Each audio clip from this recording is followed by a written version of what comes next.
اعوذ باللہ من الشیطان الرجیم بسم اللہ الرحمن الرحیم الصلاۃ والسلام علیک یا سیدی یا رسول اللہ وعلی آلک و اصحابک یا سیدی یا حبیب اللہ۔ انتہائی واجب الاحترام محترم خواتین و حضرات، تاجدار کائنات صلی اللہ علیہ وآلہ وسلم کی مبارک سیرت طیبہ کا ذکر خیر آپ کے سامنے کرنے کی سعادت حاصل ہو رہی ہے۔ محترم خواتین و حضرات، آقا کریم علیہ الصلاۃ والتسلیم جب مدینہ المنورہ ہجرت فرما کے تشریف لائے تو سب سے پہلے آقا کریم علیہ الصلاۃ والتسلیم نے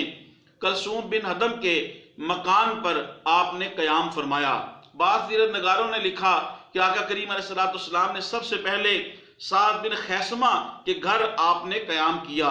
ان میں تطبیق یوں دی جا سکتی ہے کہ سب سے پہلے آقا کریم علیہ الصلاۃ والسلام کلثوم بن ہدم کے مکان پہ تشریف لے گئے، لیکن جو صحابہ کرام رضوان اللہ علیہ مجمعین کی مقدس جماعت زیارت مصطفیٰ کے لیے، ملاقات مصطفیٰ کے لیے صلی اللہ علیہ وسلم، وہ مقدس جماعت جو صحابہ کرام کی جماعت زیادہ ہوتی گئی تو آقا کریم علیہ الصلوۃ والسلام پھر سعد بن خیثمہ ان کے مکان میں آپ تشریف لے گئے۔ کیونکہ ان کے اہل و عیال نہ تھے، اس وجہ سے مشتاقان دیدار مصطفیٰ صلی اللہ علیہ وسلم کو حضور سے ملاقات میں بھی آسانی اور سہولت تھی اس میں۔ محترم خواتین و حضرات، سعد بن خیثمہ اور کلثوم بن ہدم کا گھر جو ہے وہ مقام قباء میں تھا۔ اللہ تعالی ہم سب کو اور میرے دیکھنے والوں کو بار بار مسجد قباء میں بادب حاضری نصیب فرمائے، آمین۔ محترم خواتین و حضرات، یہاں آقا کریم علیہ الصلوۃ والسلام نے پیر، منگل، بدھ اور جمعرات تک ٹھہرے، مسجد کو مستحکم کیا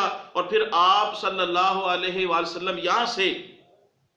قبیلہ بنی سالم بن عوف میں آقا کریم علیہ الصلوۃ والسلام آئے، اور قبیلہ بنی سالم بن عوف میں آقا کریم علیہ الصلوۃ والسلام نے صحابہ کرام رضوان اللہ علیہ مجمعین کی مقدس جماعت کو جمعۃ المبارک کی آپ نے جماعت کروائی۔ محترم خواتین و حضرات، پھر آقا علیہ الصلوۃ والتسلیم قبیلہ بنی سالم سے جب روانہ ہوئے تو اس قبیلے کے لوگوں نے آپ سے عرض کیا، یا رسول اللہ صلی اللہ علیہ وسلم، آپ ہمارے پاس مستقل قیام فرمائیں، لیکن تاجدار کائنات صلی اللہ علیہ وآلہ وسلم نے شاہ فرمایا، میری اونٹنی معمور من اللہ ہے، اللہ کے حکم پہ ہے، یہ جہاں پہ ٹھہرے گی میری قیام گاہ وہی ہوگی۔ چنانچہ آقا کریم علیہ الصلوۃ والتسلیم قبیلہ بنی سالم سے ہوتے ہوئے قبیلہ بنی بیاضہ اور پھر مختلف قبائل سے آقا کریم علیہ الصلوۃ والسلام آپ تشریف جو ہے وہ لے جاتے رہے، گزرتے رہے۔ ہر قبیلے والوں نے آپ کو جو ہے یہ پیشکش کی، یہ گزارش کی کہ آپ ہمارے پاس ٹھہریں، ہماری خوش قسمتی ہے، لیکن تاجدار کائنات صلی اللہ علیہ وسلم نے ارشاد فرمایا، میری اونٹنی معمور من اللہ ہے۔ چنانچہ آقا کریم علیہ الصلوۃ والسلام کی اونٹنی مبارک جو ہے وہ قبیلہ بنی مالک بن نجار کے ایک میدان میں ٹھہر گئی، وہاں پہ بیٹھ گئی۔ یہ دو یتیموں کی جگہ تھی۔ اس زمین کے بالکل قریب ہی سامنے حضرت ابو ایوب انصاری رضی اللہ تعالیٰ عنہ کا گھر تھا۔ چنانچہ حضرت ابو ایوب انصاری رضی اللہ تعالیٰ عنہ کی قسمت خوشی خوشی آپ تشریف لاتے ہیں اور آقا کریم علیہ الصلوۃ والسلام کا سامان مبارک اپنے گھر لے جاتے ہیں، کیونکہ ان کا گھر جو ہے وہ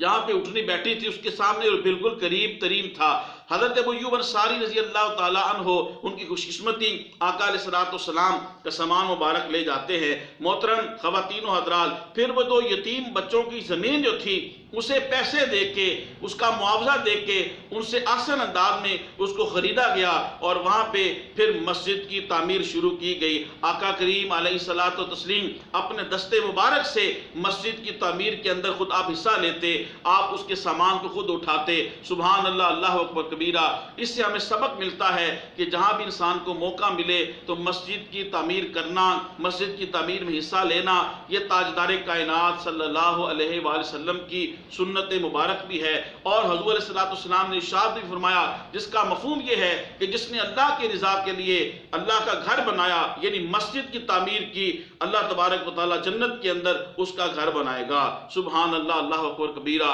یہاں پہ میں اپنے دیکھنے والوں کو ایک سبق آموز بات بھی جو مشاہدے میں آئی وہ بتانا چاہتا ہوں، وہ یہ ہے کہ بحمد اللہ تعالیٰ و برسولہ الکریم مسلمان مسجد کے بنانے میں اور مسجد کی تزئین و آرائش میں بڑا بڑھ چڑھ کر حصہ لیتے ہیں اور لینا بھی چاہیے، لیکن اس کے ساتھ ساتھ جو مسجد کو آباد کرتے ہیں، امام مسجد، خطیب، علماء کرام، ان کو جو ہے وہ صرف نظر کرتے رہتے ہیں۔ تو میری تمام دیکھنے والوں سے یہ گزارش ہے کہ آپ جہاں پہ مسجدوں کی بہت ہی زیادہ تزئین و آرائش کرتے ہیں، کرنی چاہیے، لیکن اس کے ساتھ ساتھ جو مسجد کی آباد کاری کا باعث ہیں، جو مسجد کو آباد کرتے ہیں، امام، خطیب، ان کی خادمین مسجد، علماء کرام، آپ ان کی بھی آپ خدمت کیا کریں، جو ان کا وظیفہ مقرر ہے، ان کے علاوہ بھی اس کے علاوہ بھی ان کی خدمت کرنی چاہیے، کیونکہ ان کی طرف توجہ نہیں دی جاتی اور یہ پھر اپنی دنیاوی اور اپنی ضروریات کو پوری کرنے کے لیے دنیاوی مشاغل میں مشغول ہو جاتے ہیں، اور پھر مقتدی حضرات یا معتقدین جو ہوتے ہیں وہ ان کی ایکٹیویٹیز اور ان مصروفیات کو دیکھ کے ان سے متنفر ہونا شروع ہو جاتے ہیں، بتقاضۂ بشریت، بتقاضۂ انسانیت، حالانکہ وہ بھی جائز کام کر رہے ہوتے ہیں۔ لہٰذا مقتدیوں کو اور مسجد کی انتظامیہ اور مینجمنٹ اور سے ریلیونٹ جو لوگ ہیں انتظامیہ کے، ان کو یہ بھی چاہیے کہ مسجد کی تزئین اور آرائش کے ساتھ ساتھ مسجد کے امام صاحب، خطیب صاحب، مؤذن صاحب، خادم صاحب، علماء کرام جو ہے، ان کے وظیفے کے علاوہ بھی ان کی خدمت جن کو اللہ نے دیا ہے وہ بھی یہ بھی ساتھ کام کیا کریں، تاکہ علماء کرام جو ہے وہ دل جمی کے ساتھ اور یکسوئی کے ساتھ جو ہے ایک ہی طرف اپنی توجہ لگا کے دین اسلام کی صحیح معنوں میں خدمت کر سکے۔ واجب الاحترام میری آپ سے گزارش ہے، میری اس ویڈیو کو تبلیغ اسلام کے لیے زیادہ سے زیادہ آپ شیئر کریں۔ اللہ پاک آپ کو جزائے خیر عطا فرمائے، آسانیاں عطا فرمائے۔ السلام علیکم ورحمۃ اللہ وبرکاتہ۔